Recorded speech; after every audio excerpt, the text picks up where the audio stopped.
आपसे भी समझना चाहूंगी, मेरा ये मानना है कि फाइनेंशियल प्लानिंग का जो सबसे शुरुआती कदम है वो टैक्स प्लानिंग होना चाहिए, क्योंकि अगर आपकी टैक्स प्लानिंग इन प्लेस है ना तो फाइनेंशियल प्लानिंग भी अपने आप हो ही जाती है। यस पूजा जी, मैं डेफिनेटली आपकी बात से सहमत हूँ, बट आई थिंक एक टैक्स पेयर को, एक कोई भी निवेशक को या एक सिटीजन को टैक्स के बारे में थोड़ी समझ पहले लेनी चाहिए। आज मैं मिलता हूँ किसी से मिला, उनके 35 करोड़ है। मैंने पूछा सर आप टैक्स प्लानिंग करते हैं? बोलते करते हैं। तो मैंने कहा 5 हेड इनकम टैक्स के बताइए। लोगों को रेस्टोरेंट के मेनू याद रह जाते हैं, बट 5 इनकम टैक्स के हेड याद नहीं रहते। Why is it so important? क्योंकि 298 सेक्शंस हैं अंदाजन इनकम टैक्स में, हैं आपके लिए 5-7 सेक्शन, उसको रटने के लिए सीए करने की जरूरत नहीं है। सो फर्स्ट मेरी ये हमेशा इल्तिजा है लोगों से कि थोड़ी सी टैक्स समझ ले, इतनी नहीं समझनी आपको। पॉइंट 1। पॉइंट 2, आप ये भी देखें कि देश में आज पर कैपिटा इनकम हमारी कंट्री की करीबन 2 लाख रुपए है। नई टैक्स रिजीम में 15 लाख कमाने वाले को भी 10 से 12% की टैक्स देनी है। मतलब आपकी पर कैपिटा इनकम से 7 गुना ज्यादा, 15 लाख रुपए करीबन, उसमें आप 10-12% की टैक्स से छूट सकते हैं। फिर भी लोगों को लगता है कि भाई इस बजट में मुझे कुछ मिल जाएगा। So already tax is reasonable, that's second point. Third, कोई भी इन्वेस्टमेंट सिर्फ टैक्स के नजरिए से नहीं करना चाहिए, उसके मेरिट, फिनेंस के मेरिट के आधार पर करना चाहिए, और टैक्स एक कोलैटरल बेनिफिट जरूर होना चाहिए। जैसे निकुंज भाई ने कहा कि मार्च आ रहा है, तो 1 साल की प्लानिंग ना करें, अगले 10 साल की एक बार में हो जाए, तो एक ही चीज बार बार 10 बार क्यों करूं? So I think that's a great thought Nikunj भाई। आई थिंक एक बार में अगले 20 साल की प्लानिंग अगर हो जाए, सो आई थिंक दैट्स। फिरोज भाई, अगर हम देखें सरकार क्या ट्राई कर रही है, सरकार एक नए टैक्स रिजीम से आई है, जो नए टैक्स रिजीम के अंदर आपके एग्जेम्पशंस कम हो रहे हैं, तो आपको नहीं लगता है कि टैक्स को लेकर के जो भी हम एग्जाम्पशंस लेते थे, यहाँ पर सेव कर लीजिए, इंश्योरेंस खरीद लीजिए, ये पॉलिसी ले लीजिए, वो एफडी खोल लीजिए, वह पीपीएफ में डाल दीजिए, ये जितना कॉम्प्लिकेटेड जिससे हम कहते थे तो जाल था, वो एक सिंप्लीफाई हो रहा है। सबसे बड़ी बात तो वही है, बहुत अच्छी तरह से सिंप्लीफाई हो रहा है। बट वो सिंप्लीफाई करने का तात्पर्य क्या है और रीजन क्या हो सकता है? अगर हम देखें, इंडिया में पहले इन्वेस्टमेंट होती थी, टैक्स के चक्कर में लोग इंश्योरेंस पॉलिसी खरीद लेते थे। आज ऐसा नहीं है। ऐसा क्यों हो रहा है? क्योंकि एजुकेशन पे पहले 10 साल फोकस हुआ। 2013 से सेबी ने कहा कि भाई इन्वेस्टर एजुकेशन बजट निकाला जाए, उसका कुल मिला के 8-9 हजार करोड़ खर्च हुआ है।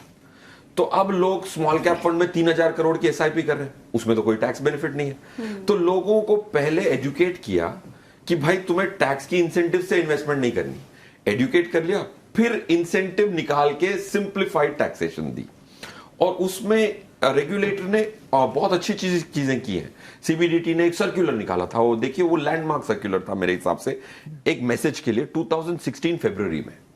वो ऑलमोस्ट 80% विवाद को सॉल्व कर सकता था। सो आई थिंक एक क्रोनोलॉजिकल ऑर्डर देखा जा रहा है, एजुकेट किया, फिर विवाद सॉल्व किए, फिर simplicity lie. I think that's the right chronological order. बिल्कुल। राजन जी, आपसे भी समझना चाहेंगे, अब टैक्स पेयर की अभी तक क्या क्या दिक्कतें हैं, क्या क्या कंसर्न है? आप तो बात भी कर रहे होंगे और आप जुड़े भी होंगे काफी क्लोजली उनसे, अभी भी उन्हें एड्रेस करने की जरूरत है। आपको क्या लग रहा है, क्या चैलेंजेस आ रहे हैं टैक्स पेयर के सामने, स्पेशली ऑनेस्ट टैक्स पेयर के सामने? न पूजा, बहुत बराबर बात किया, पर जरा मेरा हिंदी इतनी अच्छी नहीं है, तो मैं थोड़ा इंग्लिश में थोड़ा बात करूंगा। You are very right कि the way government is addressing, and as Firoz also rightly mentioned, कि government is heading towards simplicity of tax. That is what is happening. More and more technology-driven tools are being used by the government, and because of a common man, almost about 97% of the common man who are having not a business income or corporate income, they are really getting comfort as to you file the return within 15 days time, आपका return process होके आपको refund आ जाता है, कि tax demand है तो लिखा जाता है। At least that is a great achievement which is been happening, and that's a simplicity I think everybody was looking for, and your interaction with the tax office has gone down considerably. I think that's a great relief, which is what is I think the great achievement what is being achieved. I think a lot of steps have been taken by the government in last few years to simplify, as Firoz rightly mentioned, simplify. First make you understand, simplify, and then strictly follow the rules. I think if we do all these through things, I think the life is much easier. पूजा, एक मैं बात वही बोलना चाहूंगा that the world is getting more and more complex. But I think India एक जगह है जहाँ पे the tax system is getting more and more simplified. अब देखिए दुनिया कितनी कॉम्प्लेक्स हो चुकी है। हम एआई की बात कर रहे हैं, हम मशीन लर्निंग की बात कर रहे हैं।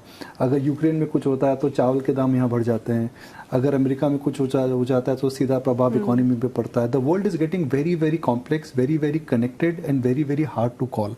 मगर टेक्नोलॉजी, इंटेंशन, रूल्स, एजुकेशन, कुल मिलाकर के हिंदुस्तान का जो टैक्स रिजीम है, मैंने पहली बार इतना सिंपल टैक्स रिजीम देखा है। और शायद हिंदुस्तान में इतना सिंपल टैक्स रिजीम है, मैं दूसरी कंट्रीज़ के टैक्स रिजीम देखता हूँ, इतने सेक्शन हैं, इतनी धाराएं हैं, तो वहाँ का जो टैक्स रिजीम है I think it is favour of lawyers and CAs more. आम आदमी के लिए है ही नहीं वहाँ पे कुछ। बिल्कुल, और सरकार कोशिश भी कर रही है। देखिए न्यू टैक्स रिजीम लाने की बात इसलिए की जा रही है, उसको और अट्रैक्टिव बनाने की बात की जा रही है क्योंकि सरकार का मकसद ये है कि उसको सिंप्लीफिकेशन करना। हमारे साथ गौरी चड्ढा भी मौजूद हैं, टैक्स एक्सपर्ट, वो भी हमारे साथ मौजूद है दिल्ली से। गौरी जी बहुत बहुत धन्यवाद आपका समय देने के लिए। ये न्यू टैक्स रेजीम और ओल्ड टैक्स रेजीम पर आपसे राय लेना चाहेंगे। इसको लेकर भी काफी सारी कंफ्यूजन है टैक्स पेयर के दिमाग में। हालांकि कोशिश तो की जा रही है सरकार की तरफ से कि इसको अट्रैक्टिव बनाए, लेकिन वही दूसरी तरफ डिडक्शन नहीं मिल रहा है, एग्जेम्पशन नहीं मिल रहा है। तो आपको क्या लग रहा है, क्या वाकई थोड़ा अट्रैक्टिव बनाने की जरूरत है न्यू टैक्स रेजीम को? क्या कुछ सरकार को और करना चाहिए, और क्या टैक्स पेयर ये जो ओल्ड टैक्स रेजीम से जो लॉयल्टी है वो छोड़ पाएगा? देखिए, इसमें दो तीन चीजें आती हैं। सबसे पहले तो इतने सालों से हम एक रिजीम देख रहे थे जहाँ पे हमारे टैक्स पेयर्स को आदत थी कि हम कोई भी खर्चा कर रहे हैं, जैसे बच्चों की ट्यूशन फीस दे रहे हैं या हाउसिंग लोन का रीपेमेंट कर रहे हैं, तो हमें उसमें कुछ छूट मिल रही है। साइकोलॉजिकली हमें लगता था कि ये खर्चा अच्छा है, साथ में हम कुछ इन्वेस्टमेंट भी कर पाते थे। अब इन्वेस्टमेंट तो चलिए आपके हाथ में है, आप टैक्स सेविंग इन्वेस्टमेंट करें या ना करें, लेकिन ये वाले जो खर्चे हैं, हाउसिंग लोन रीपेमेंट या आपके बच्चों की स्कूल की ट्यूशन फीस या बेसिक इन्वेस्टमेंट जो आपकी, या एलआईसी की बात करूं या मेडिकल पॉलिसी की, जो आप देखिए हर इंसान करता है आज की डेट में, लेकिन जब वो करता है अब उसको वो टैक्स की छूट नहीं मिल रही। तो कहीं ना कहीं मुझे लगता है टैक्स पेयर्स को वो छूट जाते हुए देख के बहुत अच्छा तो नहीं लग रहा। लेकिन अगर मैं बात करूं नई रिजीम की, डेफिनेटली यहाँ पे टैक्स के रेट्स काफी कम हैं और 15-20 लाख की इनकम वाले को भी बहुत कम टैक्स देना पड़ रहा है। लेकिन यहाँ पे थोड़ी सी कंफ्यूजन है। कंफ्यूजन ये है कि जैसे अभी फिरोज जी ने भी कहा कि आप अगले 10 साल तक की टैक्स प्लानिंग और इन्वेस्टमेंट्स अपनी देख के चलिए, तो थोड़ी सी क्लैरिटी मुझे लगता है सरकार की तरफ से आनी चाहिए, क्योंकि अगर हमें आगे तक की प्लानिंग करनी है तो हमें ये तो पता होना चाहिए कि हमें इन्वेस्टमेंट अगले 2-3 साल में भी करने की जरूरत है कि नहीं है। जैसे मैं बात करूं कुछ यूलिप पॉलिसीज की, हालांकि आजकल मुझे नहीं पता कितने लोग यूलिप ले रहे हैं, बट आज भी यूलिप जैसे कुछ प्लान्स हैं जहां पे आपने अगर आज इन्वेस्टमेंट कर ली तो अगले 5-10 साल तक आपको करना है और उसमें आपको एटीसी का या कोई आपको छूट मिल रही है। लेकिन क्या वो आपको अगले साल करने की जरूरत पड़ेगी या उसके अगले साल करने की जरूरत पड़ेगी? क्या सरकार ओल्ड रिजीम को हटा देगी और सिर्फ न्यू को रखेगी? फिर तो आप करना चाहें तो भी नहीं कर पाएंगे। तो मुझे लगता है सरकार को जो सरकार की इच्छा है वो मुझे ये दिखती है कि न्यू रिजीम को मेन रिजीम बना के ओल्ड को धीरे धीरे फेज आउट कर देंगे। लेकिन यहाँ पे क्लैरिटी होनी चाहिए कि कितने साल बाद हम इसको खत्म करेंगे, अगर खत्म करेंगे, और नहीं करेंगे तो आप बताइए कि हम इसको खत्म नहीं करेंगे, ये दोनों रिजीम चलती रहेंगी और आप कभी भी इसमें कोई भी रिजीम जो है चूज कर सकते हैं। तो मुझे लगता है यहाँ पे थोड़ी सी क्लैरिटी चाहिए। इसी के साथ साथ थोड़ी सी अवेयरनेस और कि जो टैक्स पेयर्स हैं उनको थोड़ी सी इन्वेस्टमेंट अपनी करनी चाहिए, क्योंकि मुझे लगता है कि ओल्ड रिजीम हटने के बाद अब न्यू रिजीम में लोग इन्वेस्टमेंट जो एक फोर्सफुल इन्वेस्टमेंट करते थे वो नहीं करेंगे। तो यहाँ पे मुझे लगता है कि सरकार को थोड़ी अवेयरनेस और लानी चाहिए कि आपको अगर डिडक्शन नहीं भी मिल रही तो भी आपके लिए इन्वेस्टमेंट करके अपनी वेल्थ क्रिएशन करना बहुत जरूरी है। बिल्कुल।